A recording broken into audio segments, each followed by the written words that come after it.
Un PDG millionnaire a offert 100 000 $ à une femme sans abri pour qu'elle devienne sa femme. Mais son attitude l'a complètement choqué. La pluie venait à peine de s'arrêter lorsque Jean Morel sortit de son immeuble du 11e arrondissement. Il n'utilisait jamais de parapluie. L'homme avait une aversion pour tout ce qui ralentissait son rythme, et la pluie n'avait jamais représenté un obstacle pour lui. À 37 ans, Jean était l'un des noms les plus cités dans les cercles de l'innovation technologique en France. À la tête de Neuratech, une start-up spécialisée en intelligence prédictive, il avait transformé une idée née dans un sous-sol de la Sorbonne en une entreprise évaluée à plus de 200 millions d'euros. Malgré le succès, sa vie se déroulait dans un silence presque liturgique. Son appartement high-tech, tout en verre et acier, surplombait la ville, mais ne la regardait jamais. Il ne possédait ni télévision, ni tableau, ni souvenir. Chaque objet chez lui répondait à une logique d'efficacité. Il parlait peu, lisait des rapports, investissait avec précision chirurgicale et évitait tout contact qui ne concernait pas directement ses affaires. Il croyait en la logique pure, en la maîtrise et surtout au pouvoir absolu de l'argent pour résoudre les conflits. Ce jour-là, il avait décidé de marcher sans but précis. Peut-être parce qu'un contrat majeur venait d'être signé à Tokyo, ou parce qu'un investisseur américain avait qualifié sa start-up de génie froid. Il ressentait un vide étrange, un besoin fugace de se reconnecter avec ce qu'il appelait le bruit des autres. C'est ainsi qu'il se retrouva, presque par accident, à traverser la place de la Bastille. La place était animée malgré le sol encore humide. Jean observa sans s'arrêter les passants, les vendeurs ambulants, les musiciens. Mais un détail le fit ralentir. Assise sur un banc, adossée à un arbre, une femme semblait perdue dans un autre monde. Elle portait un manteau trop grand, usé au coude, et des chaussures dépareillées. Ce qui attira son regard, pourtant, ce ne fut ni sa misère apparente, ni sa posture digne malgré la saleté. C'était le carnet ouvert sur ses genoux et le fait qu'elle écrivait. Jean s'arrêta à quelques mètres. Elle n'avait pas levé les yeux. La concentration qu'elle mettait dans chaque mot semblait incongrue dans ce décor de béton et d'indifférence. Il aurait pu passer son chemin, comme il l'avait toujours fait. Mais il resta là, immobile, à l'observer quelques instants. Elle écrivait avec un stylo bleu, d'une main assurée, comme si ce carnet était tout ce qui comptait encore. Il ne comprenait pas pourquoi cette image le troublait. Ce n'était pas de la pitié. Jean ne connaissait pas ce sentiment. C'était autre chose, une forme de dissonance. Comment quelqu'un réduit à la rue pouvait-il écrire avec autant de détermination? Et surtout, écrire quoi? Le lendemain, il revint. Elle était là, au même endroit, à la même heure. Toujours le carnet, toujours cette expression tendue, mais digne. Il observa de loin sans approcher. Le surlendemain, il fit de même. Ce manège dura plusieurs jours, jusqu'à ce que son propre comportement le mette mal à l'aise. Il détestait l'irrationnel, et se surprendre à suivre une inconnue dans ses routines lui semblait un échec de contrôle personnel. Mais il y avait quelque chose chez cette femme, une présence, une constance dans l'effort, même dans l'abandon. C'était comme si elle refusait de disparaître, de céder à l'effacement que la rue impose. Il finit par rentrer chez lui avec cette image ancrée dans l'esprit. Une femme sale et fière qui écrivait comme on s'accroche à la vie. Jean n'avait parlé de cette vision à personne. Il n'en ressentait pas le besoin. Ce qu'il avait vu ne pouvait pas être expliqué sans perdre sa force. Pourtant, quelque chose changea en lui. Lors de réunions avec ses directeurs, il se surprenait à repenser au carnet. Lorsqu'il dînait seul devant son écran, il se demandait ce qu'elle écrivait. Alors, une semaine après cette première rencontre visuelle, il prit une décision. Pas une décision rationnelle, pas une stratégie. Un simple élan. Il retournerait là-bas non pas pour observer, mais pour parler. Cela ne faisait pas partie de ses habitudes. Mais pour une raison qu'il n'osait nommer, il sentait que cette conversation pouvait altérer quelque chose en lui. La pluie retomba fine, presque imperceptible, lorsque Jean traversa à nouveau la place. Elle était là, comme une ponctuation, silencieuse dans le chaos parisien. Il inspira profondément, resserra le col de son manteau et avança vers elle. Son cœur, habituellement indifférent, accéléra légèrement. Ce n'était pas de la peur, plutôt l'étrange intuition que cette rencontre ne serait pas ordinaire. Jean Morel ne s'était jamais considéré comme impulsif. Chaque décision dans sa vie avait été pesée, mesurée, calculée. Pourtant, lorsqu'il franchit les derniers mètres qui le séparèrent de la femme à la place de la Bastille, Quelque chose d'inconnu remuait sous son costume impeccable. Elle ne leva pas immédiatement les yeux, concentrée sur son carnet. Ce fut seulement lorsque son ombre tomba sur la page qu'elle tourna lentement la tête. Elle avait les yeux d'un bleu dur, presque sec. Un bleu sans éclat, comme s'il avait appris à survivre sans lumière. Il se sentit soudain ridicule, debout devant elle, sans aucune phrase préparée, aucun script à suivre. Il toussota, inutilement. « Bonjour », dit-il finalement. Elle l'observa un instant, puis referma lentement le carnet. « Vous me regardez ? Depuis plusieurs jours, non ?» demanda-t-elle, sans hostilité, mais sans sourire. Jean hésita. Il n'était pas habitué à ce genre de confrontation directe. Il hocha la tête. « Oui, je vous ai vu écrire. Je me suis demandé ce que vous notiez avec autant d'attention. » Elle haussa les épaules. « Ce que je ne veux pas oublier, ce que personne ne veut entendre. » Elle ne semblait ni intimidée, ni impressionnée. Jean, lui, se sentit déplacé. Il s'assit à côté d'elle, en gardant une certaine distance. « Vous vous appelez comment ?» demanda-t-il. « Élodie. Et vous, l'homme au regard analytique ?» Il fut surpris par la justesse du qualificatif. « Jean Morel. » Elle ne réagit pas au nom. Visiblement, elle n'avait aucune idée de qui il était, et cela le désarma un peu. Ils restèrent quelques instants en silence, puis elle lui demanda « Pourquoi vous êtes venu me parler aujourd'hui ?» Jean se rendit compte qu'il n'avait pas de réponse claire. Il aurait pu parler de curiosité, de perturbation mentale, mais tout cela semblait faux maintenant. « Je crois que vous m'intriguez. » Élodie sourit légèrement. Pas un sourire, de charme, mais un de ceux qui naissent d'un scepticisme poli. Les hommes riches ne s'intriguent pas. Ils achètent, classifient, utilisent. L'intrigue, c'est pour ceux qui n'ont pas de pouvoir. Jean ne se vexa pas. Au contraire, ses lèvres esquissèrent une ombre de sourire. « Et si je vous proposais 100 000 $ pour vous marier avec moi pendant 1 an ?» Le silence tomba lourd, brutal. Même les sons de la ville semblèrent se suspendre. Élodie le fixa d'abord sans comprendre, puis avec une lente colère qui se devinait sous la surprise. « Quoi ?» demanda-t-elle. Jean soutint son regard. « Un contrat, mariage civil. 1 an, vous vivez avec moi, vous suivez mes règles. À la fin, vous repartez avec l'argent. Pas de mensonge, pas d'intimité obligatoire, juste une cohabitation codifiée. Je veux observer ce que cela change. » Il aurait pu s'enfoncer davantage dans une justification rationnelle, mais il se tut. Élodie resta silencieuse, le regard fixé dans le sien. Une dizaine de secondes passèrent, puis, contre toute attente, elle éclata de rire. Pas un rire joyeux, mais un rire dur, sec, presque douloureux. « Vous êtes fou », souffla-t-elle enfin, mais pas du genre dangereux, du genre désespéré. Jean ne répondit pas. Elle le regarda encore un instant, puis secoua la tête. « Et si je dis oui, vous me donnez les 100 000 $ tout de suite ?»« Non, à la fin. Une fois l'année terminée. » Elle prit une profonde inspiration. Son regard s'était fait plus sombre. « Vous êtes en train de jouer à un jeu que vous ne comprenez pas encore. Mais je ne vais pas dire non, pas encore. » Jean la regarda avec plus d'attention. Elle n'avait pas l'air tentée par l'argent. Il y avait autre chose en elle, quelque chose de plus profond, une fierté peut-être, ou un mépris trop ancien pour se dissoudre si facilement. « 24 heures, dit-elle.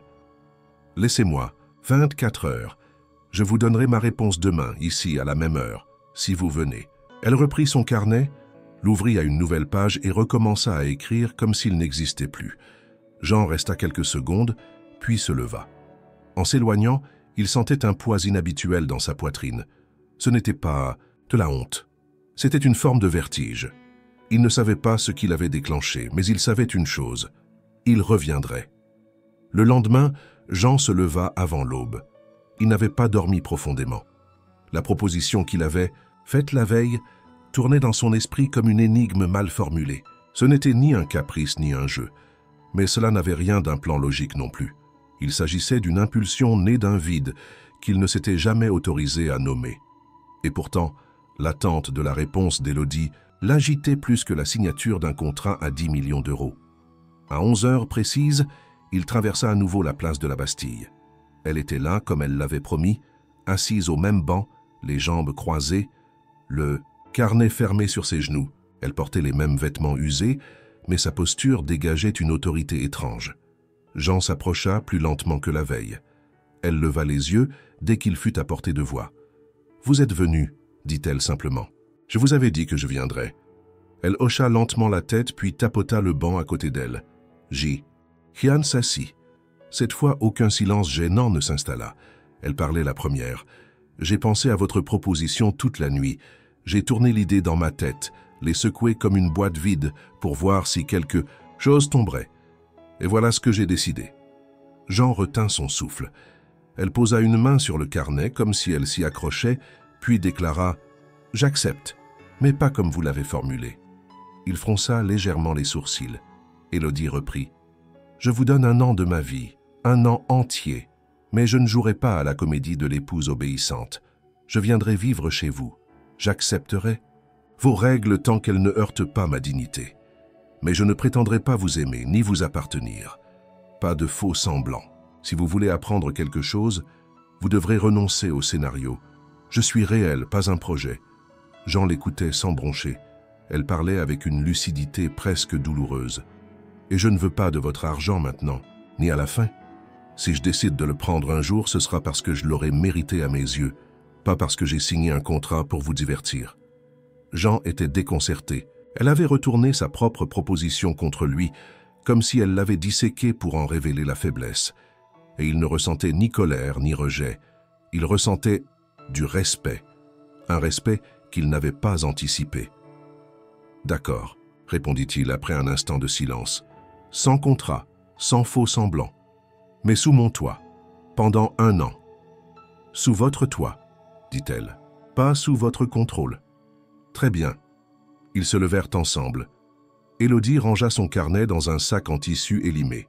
« Je peux venir ce soir, » dit-elle. « Je dois juste récupérer 2 ou 3 choses. Je vous enverrai une voiture. »« Non, je préfère venir seul. Je veux savoir si je peux encore traverser Paris par mes propres moyens. Ce serait un bon premier pas. » Jean acquiesça. Elle partit sans se retourner, avec une assurance étrange dans ses gestes. Il resta seul quelques minutes, absorbé par l'étrangeté de cette rencontre. Elle n'avait pas seulement accepté sa proposition, elle l'avait remodelée, lui imposant une condition essentielle, être elle-même.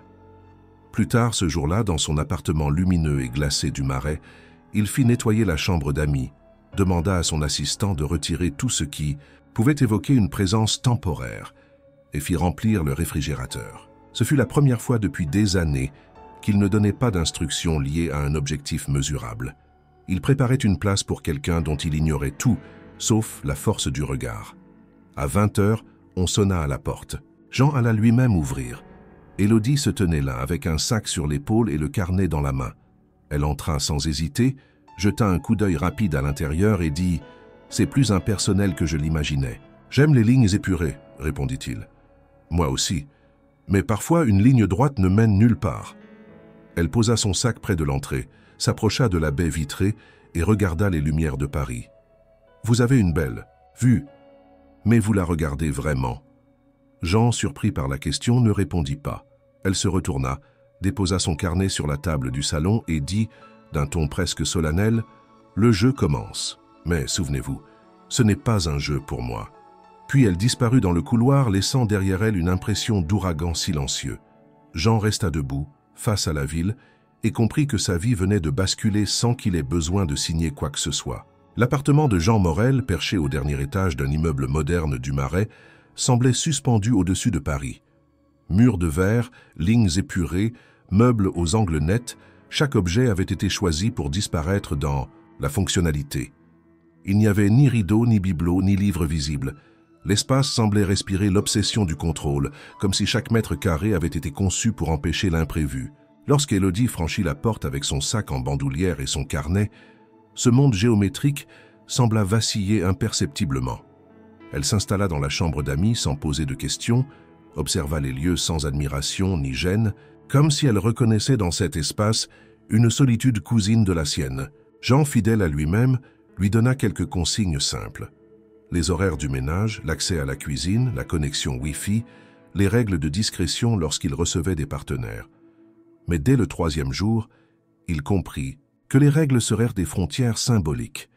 Élodie ne transgressait rien, mais elle s'affranchissait naturellement de toute attente, Elle ne posait pas de questions, ne cherchait pas à séduire ni à plaire. Elle ne profitait pas des équipements de l'appartement, n'utilisait ni les appareils dernier cri ni les services automatisés. Elle préférait cuisiner elle-même, toujours avec des produits simples, achetés au marché, et refusait poliment toute suggestion de livraison. Chaque matin, elle se levait avant Jean, faisait du café à l'ancienne, à la casserole, et écrivait. Toujours ce même carnet, usé mais intact, dans lequel elle notait avec régularité des phrases longues, denses, silencieuses. Elle passait des heures assise près de la grande baie vitrée, observant la ville comme si elle cherchait à en extraire quelque chose de fondamental. Parfois, elle sortait seule, toujours à pied, toujours sans prévenir. Et elle revenait de la même manière, avec la même discrétion. Jean, d'abord agacé par cette indépendance non revendiquée, se surprit à l'observer. Il essayait de comprendre pourquoi une femme capable d'un tel calme intérieur avait fini à la rue. Il scrutait ses gestes à la recherche d'un indice, une névrose, un traumatisme, une faille. Mais il ne voyait rien. Aucune trace d'alcool, aucune dépendance. Elle ne fumait pas, ne prenait pas de médicaments, ne faisait preuve d'aucune instabilité. Elle lisait, elle écrivait, elle pensait, et elle restait silencieuse. Un soir, alors qu'il travaillait sur une présentation pour un fonds d'investissement américain, il l'a surpris en train de dessiner. Ce n'était pas de l'art. C'était des schémas, des plans, des fragments d'architecture mentale, des mots entourés de flèches, des phrases entrelacées comme dans un organigramme émotionnel. Il la regarda faire, à distance, sans l'interrompre. Lorsqu'elle s'en aperçut, elle referma le carnet d'un geste lent et tourna la tête. « Vous m'espionnez » Il hésita. « Je vous observe. Et qu'espérez-vous trouver » Il n'eut pas de réponse immédiate. Elle ajouta, presque en chuchotant, « Vous pensez que l'argent peut acheter la vérité. Mais il ne fait que déplacer les mensonges. » Elle se leva et quitta la pièce, le laissant seul avec cette phrase qui résonna comme une cloche brisée. Le lendemain, Jean fit installer une deuxième cafetière, moderne, connectée, dans la cuisine. Mais Élodie continua d'utiliser la casserole. Chaque geste chez elle semblait être une déclaration, sans violence ni revendication. À mesure que les jours passaient, Jean commença à revoir ses habitudes. Il se surprit à rentrer plus tôt du bureau, à passer moins de temps sur ses écrans. Il la croisait dans le salon, la cuisine, parfois dans le couloir, et échangeait avec elle quelques mots qui ressemblaient davantage à des échanges entre étrangers civilisés qu'à une cohabitation. Elle ne demandait rien, ne se plaignait, jamais, mais sa présence modifiait subtilement l'atmosphère. Un soir, après un dîner qu'elle avait cuisiné, soupe, pain, fromage, il osa poser une question. « Pourquoi étiez-vous dans la rue ?» Elle leva les yeux vers lui calmement. « Parce que j'ai tout perdu, mais pas comme vous l'imaginez. » « Je n'imagine rien, répondit-il. C'est faux. Vous imaginez tout le temps. Vous créez des hypothèses, des profils, des projections. C'est votre façon de comprendre le monde. Et moi, je ne rentre dans aucun de vos modèles. » Il se tut, frappé par la justesse. Elle ajouta, « Le plus dur dans la rue, ce n'est pas le froid. Ce sont les regards. Soit on ne vous voit pas, soit on vous regarde comme si vous étiez une erreur. » Elle se leva, prit son carnet et quitta la table. Jean resta seul, les mains posées sur la nappe. Il comprit alors que cette femme, dont il croyait pouvoir percer le mystère avec des données ou de l'argent, était en train de redessiner les contours de ses certitudes. Et il ne savait pas encore si cela le terrifiait ou le libérait. Le carnet d'Élodie n'avait jamais quitté ses mains, sauf la nuit lorsqu'elle le glissait sous son oreiller, comme une protection invisible. Jean l'avait remarqué dès les premiers jours.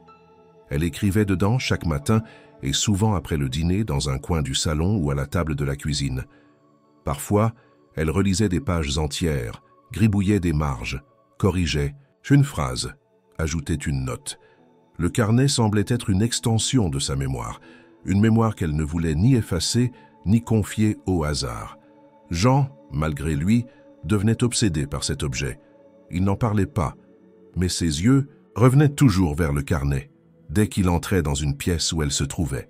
Il avait déjà vu ce type d'obsession chez les analystes, chez ceux qui cherchaient à percer des secrets d'entreprise ou à décrypter des données sensibles. Mais ici, il ne s'agissait ni de stratégie ni de concurrence. C'était personnel, brutalement personnel. Un soir d'automne, alors qu'Élodie s'était absentée pour une promenade nocturne, ce qu'elle faisait de temps à autre sans prévenir ni demander, Jean rentra plus tôt que prévu. Il trouva le salon vide, une bougie éteinte sur la table basse et le carnet posé là, à côté d'une tasse de thé encore tiède. Il s'arrêta. Il regarda la couverture noire, cornée, tachée par endroits.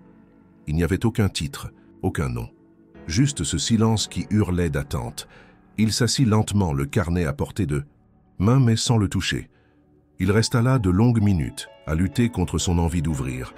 Ce n'était pas de la simple curiosité, c'était une tension plus profonde, l'envie de comprendre cette femme qui, chaque jour, défiait ses certitudes sans jamais hausser la voix.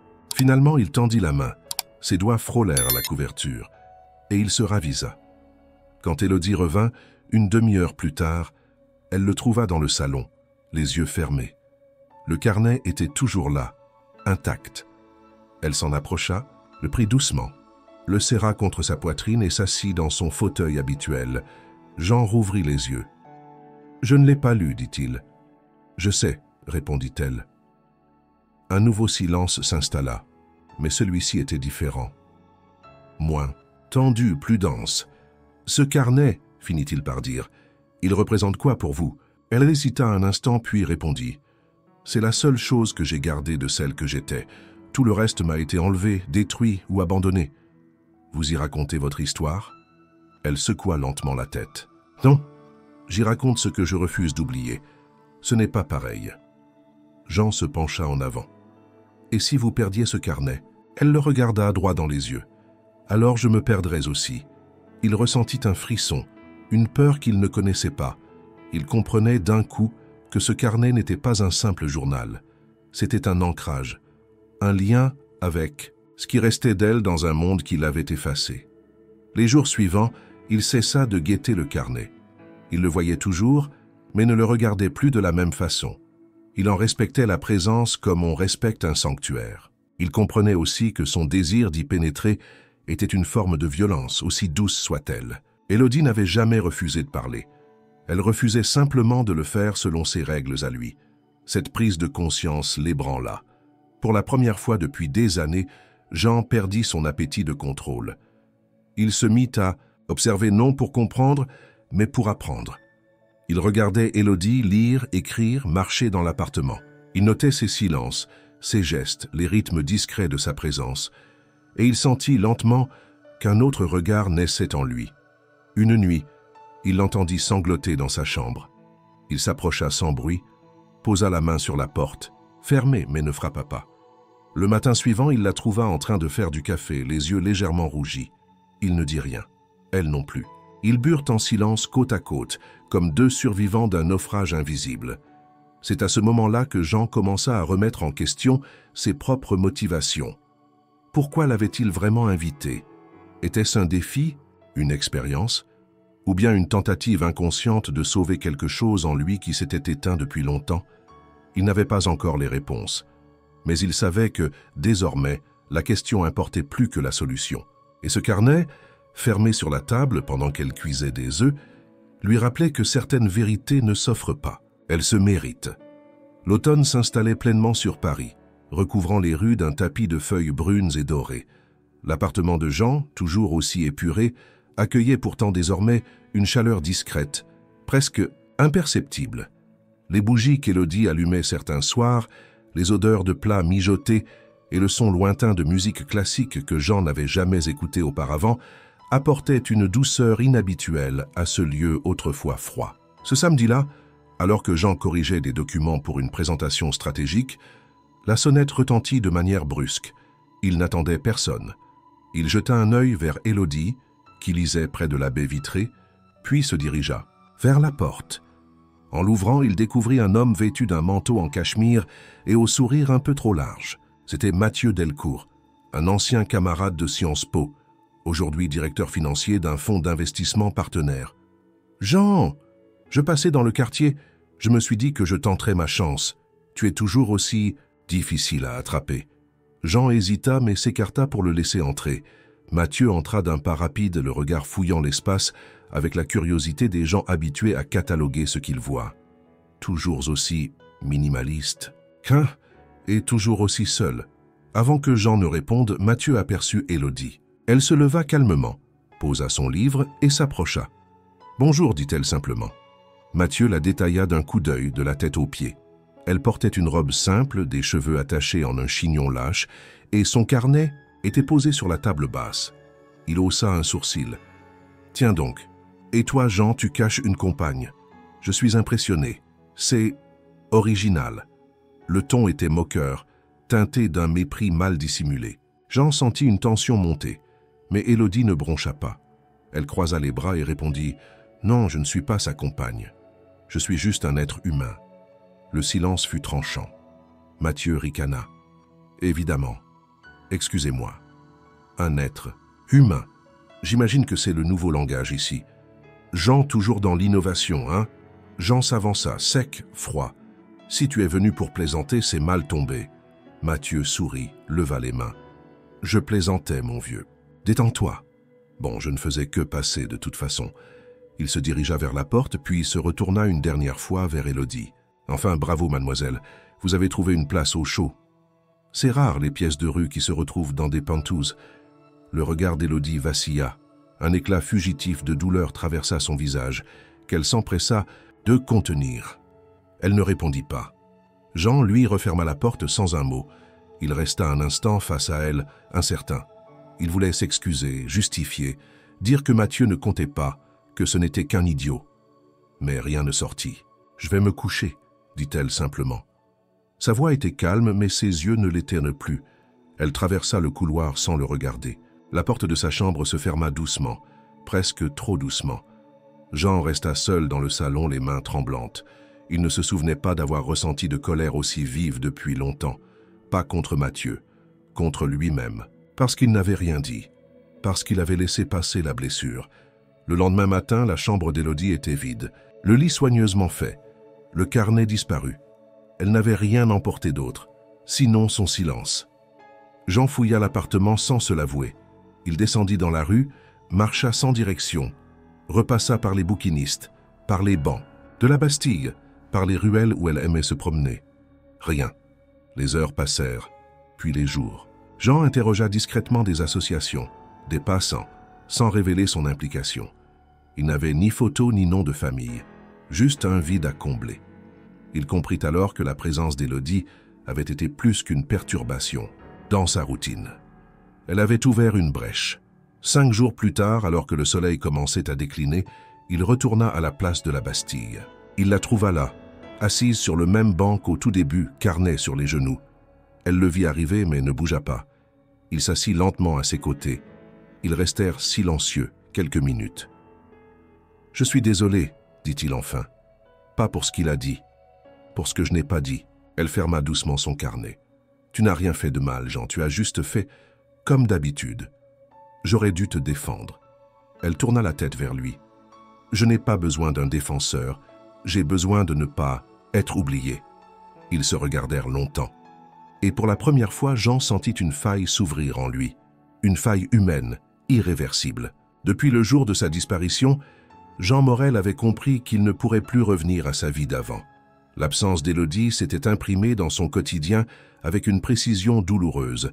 Chaque silence dans l'appartement, chaque tasse de café, chaque chaise vide devenait un rappel de ce qu'il avait perdu sans même l'avoir possédé. Il n'était plus capable de travailler avec la même froideur.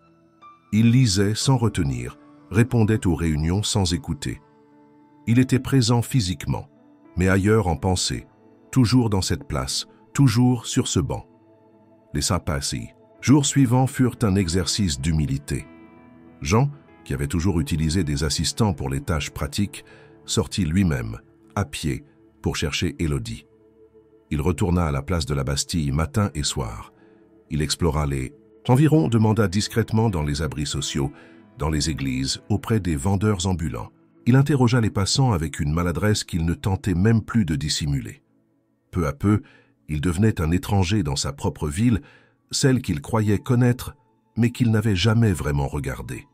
Il comprit vite que l'errance n'obéissait à aucune logique, qu'on pouvait passer à quelques mètres de quelqu'un sans le voir, qu'une personne pouvait disparaître dans un coin d'ombre à quelques pas d'une vitrine illuminée. Et surtout, Il comprit que trouver quelqu'un n'avait rien à voir avec le fait d'avoir de l'argent ou du pouvoir. Il s'agissait de patience, de respect, de présence sincère. C'est au 8e jour qu'il la revit. Il était presque 18 heures.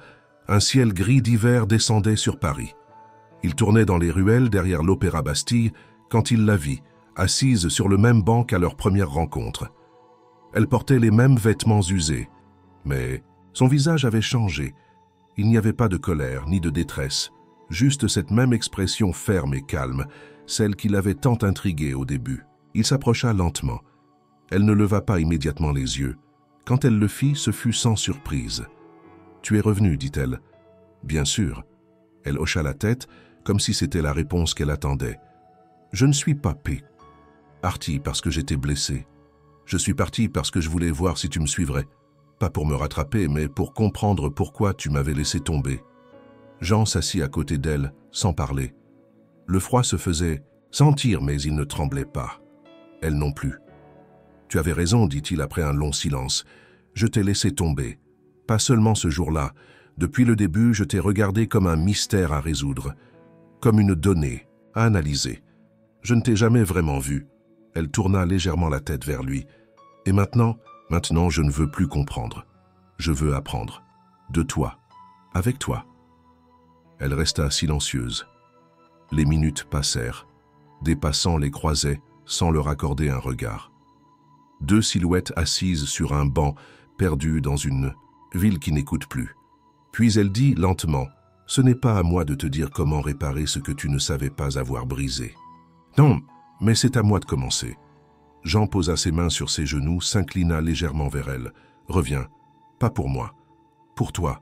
Pour l'histoire que tu es en train d'écrire. » Elle cligna des yeux, hésita. Puis, d'un geste presque imperceptible, elle ouvrit son sac, en sortit le carnet et le posa entre eux. « Ce carnet, c'est moi. Mais je ne veux plus écrire seul. Si je reviens, je veux une chose. Que tu sois là. Vraiment là. Pas dans ta tête. Pas dans ton plan. Ici. » Il acquiesça. « Je serai là. » Elle se leva, lentement, et rangea le carnet. « Alors allons-y. Mais cette fois, tu ne donnes pas les règles. On les écrit à deux. » Ils marchèrent côte à côte, en silence, jusqu'à l'appartement. Rien ne semblait avoir changé dans la ville.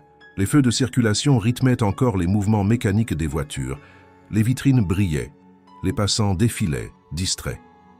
Mais pour Jean, chaque pas aux côtés d'Élodie était un acte de réinvention.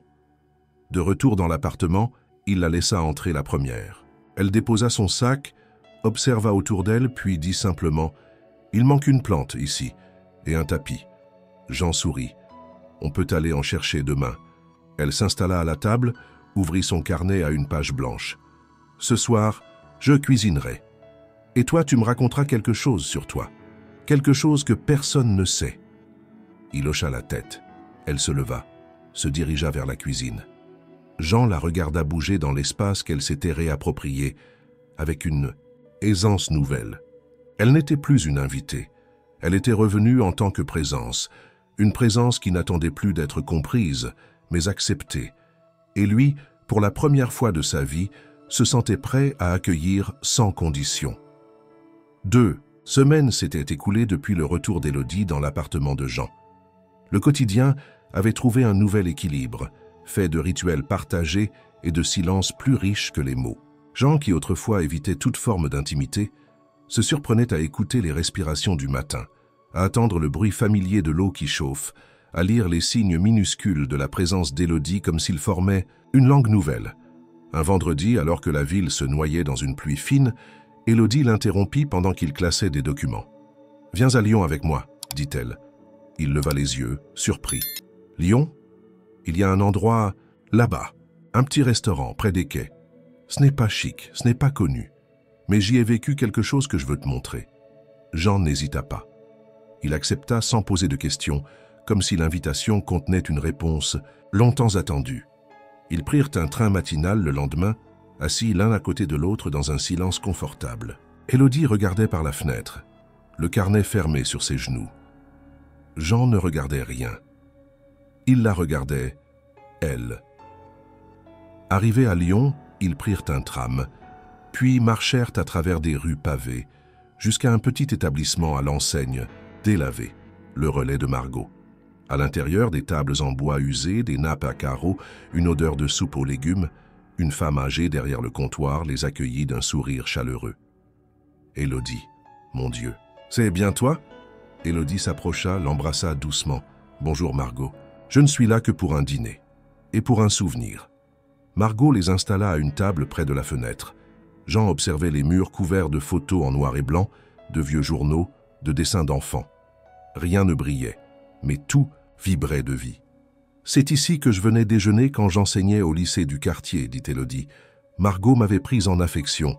Elle me préparait des plats à emporter quand j'avais trop de copies à corriger. Je venais aussi parfois le soir, seul, quand je n'arrivais pas à dormir. »« Tu étais professeur ?»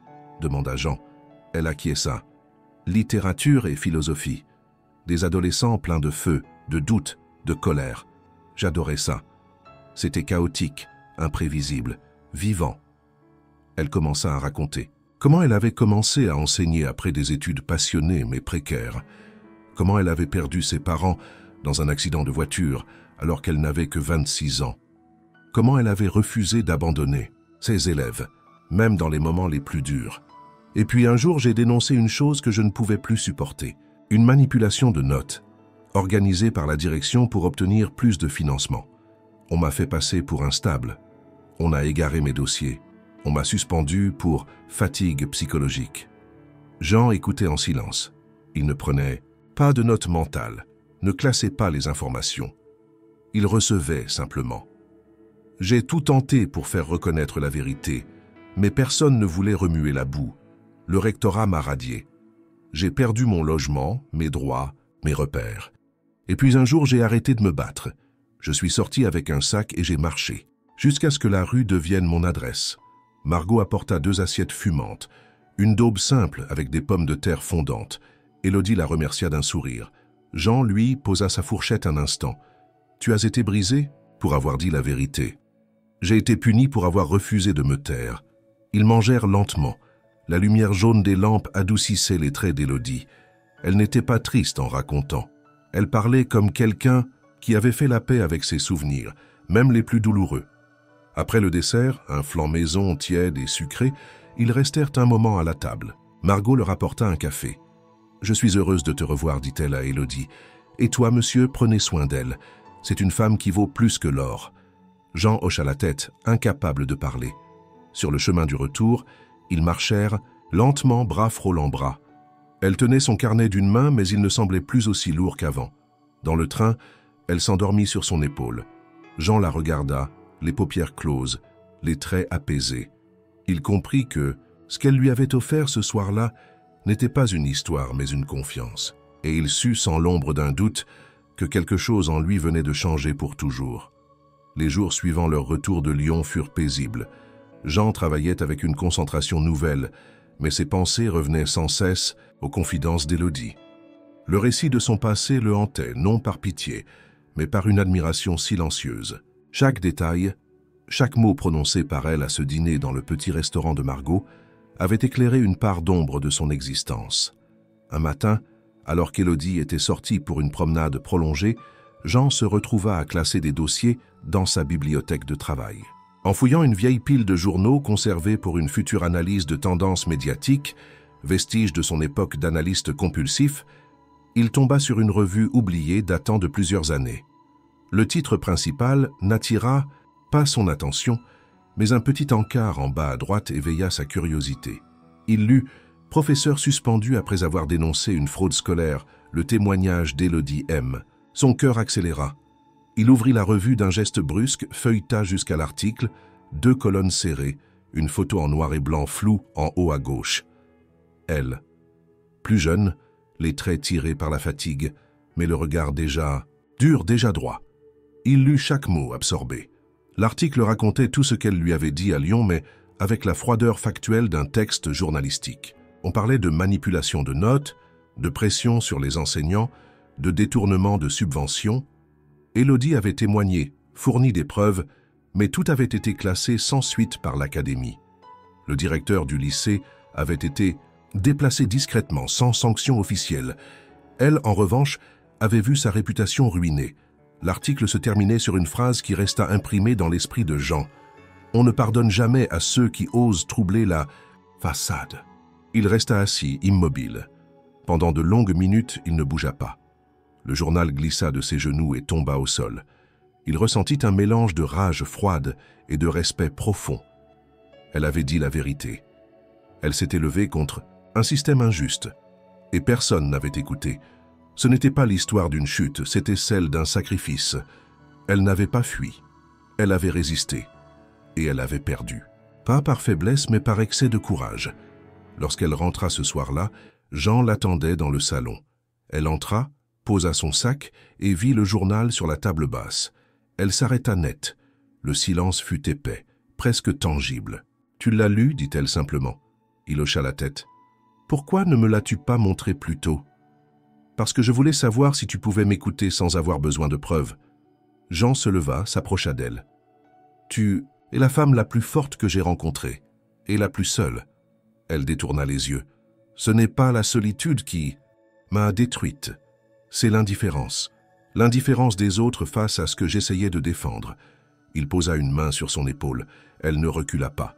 « Je ne suis pas indifférent, Élodie. Plus maintenant. » Elle leva les yeux vers lui.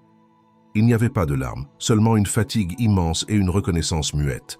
« Ce que tu as fait, reprit-il, ce que tu as tenté de protéger, ça mérite d'être connu. Pas pour te justifier, mais pour témoigner. » Elle s'assit, prit le journal, le relut lentement. Ce texte n'a jamais été repris. Aucun média n'a suivi. Il est tombé dans l'oubli comme moi. Alors il est temps de le faire revivre. Pourquoi?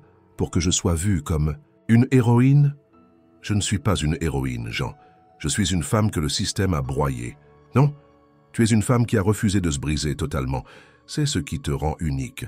Le silence revint, mais il était doux cette fois.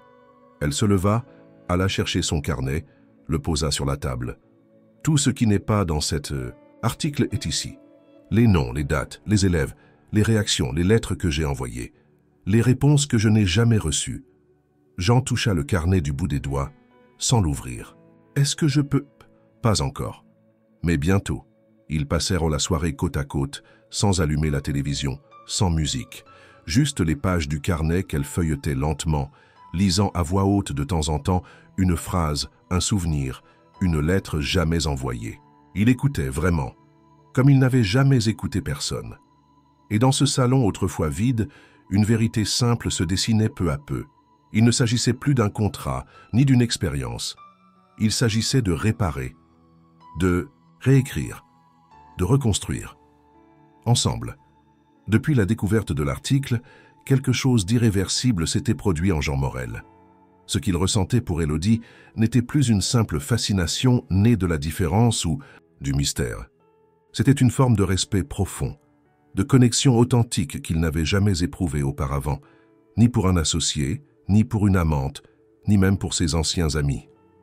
Elle l'avait transformé, non en le touchant ou en l'adulant, mais en restant elle-même farouchement fidèle à sa vérité. Les jours suivants, Jean commença à changer discrètement son quotidien.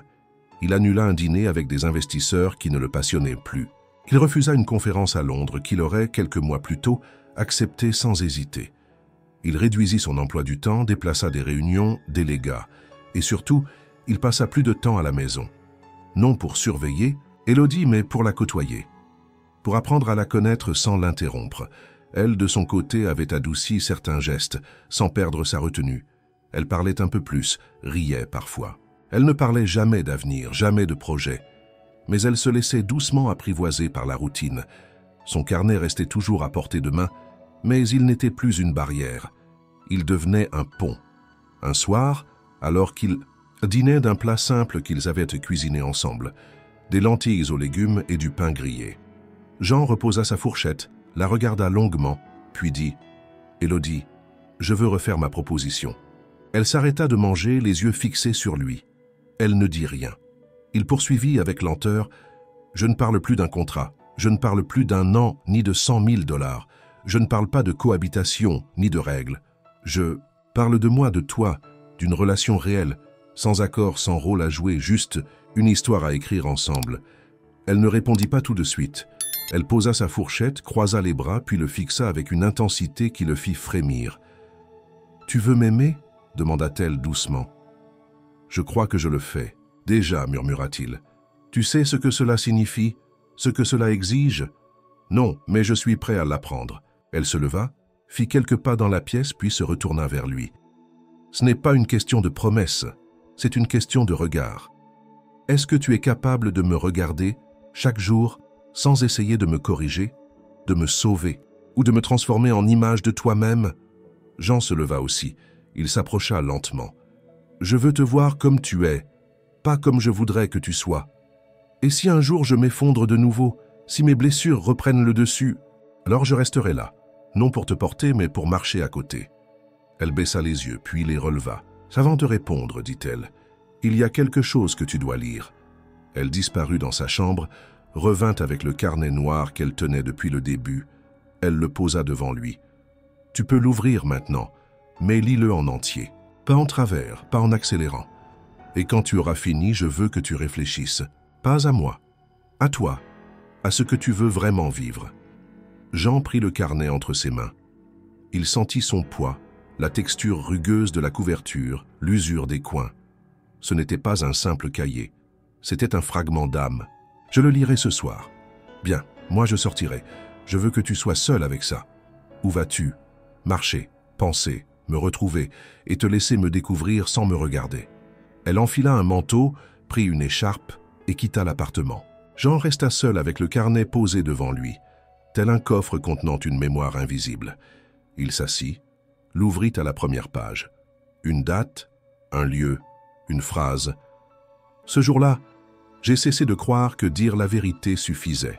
Il commença à lire, page après page, ligne après ligne, les récits de froid, de peur, de solitude, mais aussi des moments de beauté, d'humanité, de rencontres éphémères dans des rues hostiles, des lettres à des élèves, à ses parents, à Dieu parfois, des réflexions sur la dignité, la honte, le silence, et, à travers chaque mot, une voix claire, indomptable.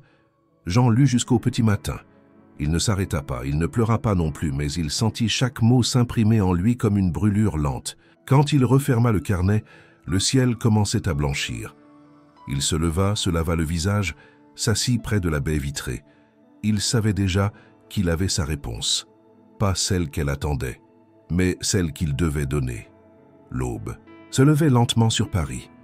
Les premiers rayons du soleil pénétraient dans l'appartement de Jean Morel, à travers les vitres immaculées, dessinant des ombres longues sur le sol. Jean était resté là, sans bouger, depuis qu'il avait refermé le carnet d'Élodie.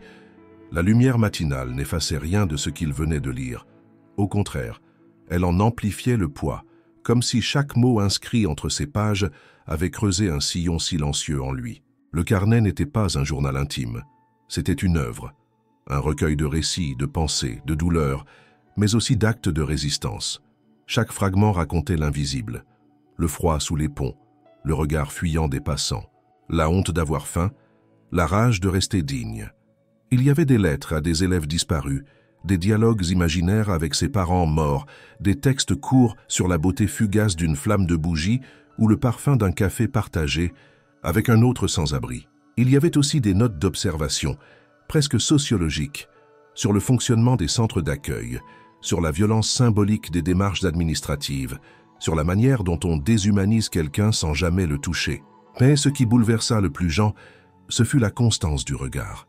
Élodie écrivait avec une voix ferme, claire, sans jamais supplier, pas une ligne de lamentation, pas une seule imploration, seulement des constats, des réflexions, une quête de vérité absolue. Le carnet tout entier criait une chose. Elle n'avait jamais demandé à être sauvée. Elle avait seulement voulu être vue. À 8 heures du matin, la porte s'ouvrit. Élodie entra, les joues rougies par le froid. Elle retira son manteau sans un mot, posa son sac près de la porte. Jean se leva, encore sous l'effet des pages. « Tu l'as lu, dit-elle. » Il acquiesça, elle le regarda dans les yeux. « Et je ne t'avais jamais vu, pas vraiment, pas comme tu es. » Elle ne répondit pas, attendant la suite. Ce carnet, c'est un livre, un manifeste, une mémoire d'un monde qu'on refuse de regarder. C'est une œuvre que tous devraient lire. Elle s'assit lentement sur le canapé. Ce carnet n'a jamais été écrit pour être publié. Il était pour moi, pour survivre. Et pourtant, c'est en le lisant que j'ai enfin compris. Ce n'est pas toi qui avais besoin de moi. C'était moi qui avais besoin de toi. Pour sortir de mon isolement, de mes certitudes. Pour sentir. Pour comprendre ce que vivre veut dire. Il s'agenouilla devant elle, posa le carnet sur ses genoux. « Je veux qu'on publie ce livre, mais à tes conditions. Avec tes mots, ton nom ou un pseudonyme si tu préfères. Je ne veux rien y ajouter. Je ne veux rien modifier. Je veux juste qu'il soit lu. Parce que le monde a besoin de ce que tu as écrit. » Elle resta immobile, le regard perdu sur la couverture noire. « Tu penses que les gens s'en soucieront? Que ça changera quelque chose? Ce n'est pas à nous de le savoir. Ce n'est pas ton rôle de porter la réaction des autres. Tu as porté assez. Maintenant, tu offres. Et chacun fera ce qu'il peut avec cette vérité. » Elle caressa le bord du carnet du bout des doigts. « Je n'ai pas écrit pour guérir. J'ai écrit pour ne pas oublier. Alors laisse les autres s'en souvenir aussi. » Un long silence suivit. Puis elle se leva, le carnet contre elle. « Je vais réfléchir. Ce n'est pas une décision légère. »« Je sais. Prends le temps. » Elle s'éloigna vers la chambre. Jean resta là, assis, le regard vide mais l'esprit en feu. Il venait de recevoir un trésor qu'aucune fortune ne pouvait acheter. Et il savait que rien, désormais, ne serait plus comme avant. Le soir venu, elle revint vers lui avec une feuille manuscrite. « Si je dois publier, je veux choisir le titre. » Elle lui tendit « Telle la page. » Il lut « Lettre de l'ombre, fragment d'une vie invisible. » Il hocha lentement la tête. Le titre était parfait, authentique. Elle ajouta « Et je veux que ce soit un petit éditeur, pas un géant. Quelqu'un qui comprendra que ceci n'est pas un produit. C'est un cri. Je m'en occupe, mais je ne dirai jamais que c'est ton histoire. Je dirai que c'est notre mémoire. » Elle s'assit à côté de lui, épaule contre épaule. « Alors tu peux commencer. Moi je vais continuer à écrire, pas pour guérir, juste pour ne pas me perdre à nouveau. » Et Jean sut que cette nuit-là, il n'avait pas simplement lu un carnet. Il avait été témoin d'une résurrection. Les semaines qui suivirent la lecture du carnet furent marquées par un équilibre étrange. Jean et Élodie partageaient le même espace, mais une tension douce s'était installée entre eux, comme si un événement invisible approchait. Le manuscrit était désormais en main d'un petit éditeur indépendant, passionné, que Jean avait soigneusement sélectionné. Il avait respecté la demande d'Élodie. Pas de marketing tapageur, pas de couverture brillante, aucun compromis sur le texte. Le livre sortirait tel qu'elle l'avait écrit. Leur quotidien s'était enrichi de conversations longues, de dîners partagés, de lectures silencieuses côte à côte. Pourtant, malgré cette proximité, Jean sentait quelque chose changer en elle. Élodie devenait plus contemplative, moins ancrée dans les rituels du foyer. Elle sortait plus souvent, seule, parfois pour des heures. Elle passait du temps à marcher dans Paris, à visiter des lieux sans nom, à s'asseoir dans des cafés modestes. Elle semblait sonder quelque chose en elle, comme si elle cherchait une réponse. Un matin, alors que le ciel était pâle et que le café refroidissait dans les tasses, elle s'assit face à Jean. Elle avait les mains jointes, les yeux calmes, mais il vit tout de suite qu'elle avait décidé quelque chose. « Jean, je vais partir. » Il ne dit rien tout de suite.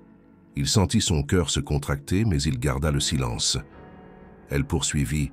« Pas parce que je suis en colère, pas parce que je fuis, mais parce que je dois comprendre qui je suis. Seul, loin de toi, loin de cette maison, loin de ce que nous avons construit.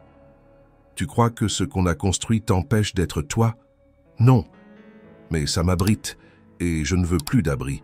Je veux me tenir droite, seule, face à moi-même. » Jean hocha lentement la tête. Il comprenait, même si cela lui coûtait. Elle se leva, alla chercher son sac, le même depuis le début, et son carnet, désormais accompagné d'un second, vierge. « Le livre va sortir, je ne veux pas être là pour l'entendre dans les médias, pour voir les critiques. Je veux que le monde le découvre sans moi. Et s'il réagit, je ne veux pas que ce soit à moi, mais au texte. Et où iras-tu? Je ne sais pas encore, peut-être le sud, peut-être ailleurs. Je veux juste marcher sans destination. » Il se leva aussi. Il s'approcha d'elle, prit ses mains. « Tu ne veux pas que je t'accompagne? Non, mais je veux que tu sois là si je décide de revenir. Tu sais que tu peux revenir à tout moment. » Elle le regarda longuement, puis elle sourit. Un sourire doux, profond, sans regret. « La porte est ouverte, Jean, mais elle ne doit pas être Franchi par habitude, seulement par choix, il l'embrassa sur le front, pas un baiser d'adieu, un geste d'amour, pur, silencieux. Elle sortit sans bruit. Pas de scène, pas de mots grandiloquents, juste une femme qui avait choisi de se tenir debout, seule, encore une fois.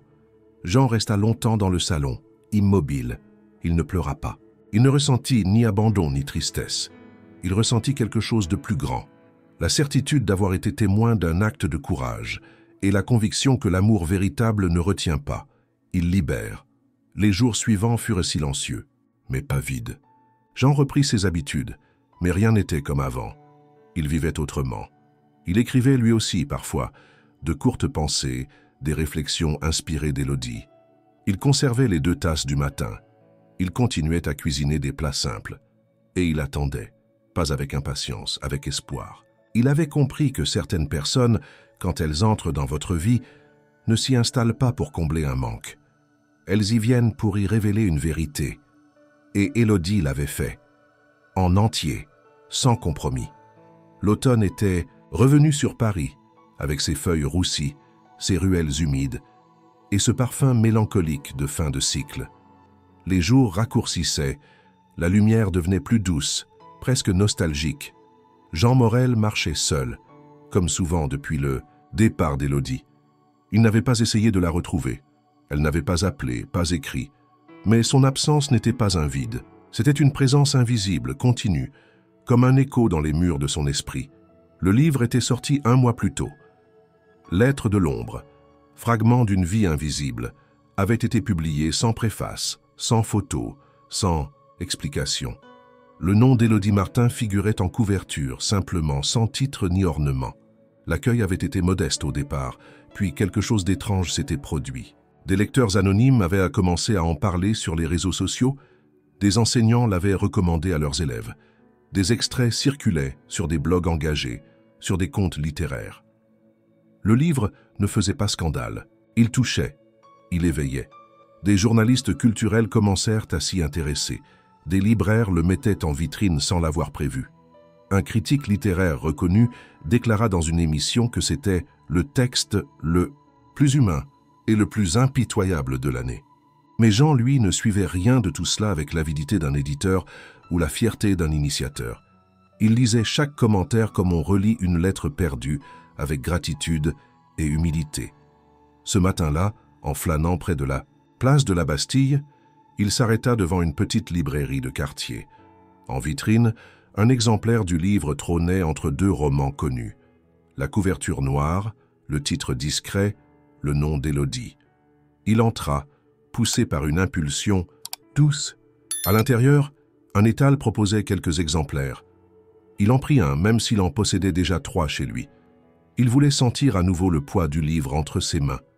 En sortant, il tourna à gauche, passa sous les arbres, longea la place. Et là, comme dans un songe, il la vit, assise sur le même banc que lors de leur toute première rencontre. Les cheveux un peu plus longs, attachés d'un ruban discret, un manteau gris, un carnet dans les mains. Elle lisait, pas le livre. Non, un autre carnet probablement nouveau. Jean s'arrêta. Son cœur battait fort. Il s'approcha lentement. Elle leva les yeux. Le temps ne fit aucun effet. Elle le regarda comme si elle l'avait quitté la veille. Et il sut immédiatement qu'elle était là non par hasard, mais parce qu'elle avait choisi d'être là. « Tu lis encore » demanda-t-il en souriant. Elle ferma doucement le carnet. « Toujours. Mais j'écris plus. » Il lui montra le livre dans sa main. « Tu sais ce que ça a provoqué ?»« Non. Et je ne veux pas vraiment savoir. Ce livre n'était pas une bombe. C'était une trace. Je voulais qu'elle existe. Maintenant, elle existe. » Jean s'assit à côté d'elle. Le vent faisait voler quelques feuilles autour d'eux. Les passants allaient et venaient sans les remarquer. « Tu vas rester à Paris ?» demanda-t-il. « Peut-être. Je ne sais pas encore. Mais je voulais te voir, te revoir, pour savoir si tu avais lu jusqu'au bout. » Il hocha la tête. « Oui, jusqu'à la dernière lettre. Celle où tu dis que la chose la plus difficile à accepter, ce n'est pas l'injustice, mais le fait que personne ne s'arrête pour demander « Et toi, qui es-tu vraiment ?» Et tu as trouvé une réponse ? Non, mais j'ai trouvé une question que je veux poser chaque jour. Elle sourit, un sourire entier, sans retenue. Alors peut-être qu'on peut continuer, pas comme avant, pas en recommençant, mais en reprenant. « Reprendre », répéta-t-il. « J'aime ça. » Ils restèrent là longtemps sans se toucher. Il n'y avait pas de promesse, pas d'urgence, seulement deux êtres, assis sur un banc, qui avaient traversé le silence, l'oubli, la chute, et qui choisissaient de se retrouver. Non pour réparer ce qui avait été, mais pour créer ce qui pouvait encore être. Jean regarda le livre entre ses mains. Puis, il tourna les yeux vers Élodie. « Tu veux qu'on aille quelque part? Prendre un café? Marcher un peu ?»« Non, répondit-elle doucement. Je veux juste rester ici, avec toi, pour un moment, pour voir si le monde continue de tourner. » Et il sut, sans l'ombre d'un doute, que tout ce qu'il avait cherché, fuyant ou dominant, se trouvait désormais dans ce banc, dans cette voix, dans cette femme. Pas comme une réponse, mais comme un début.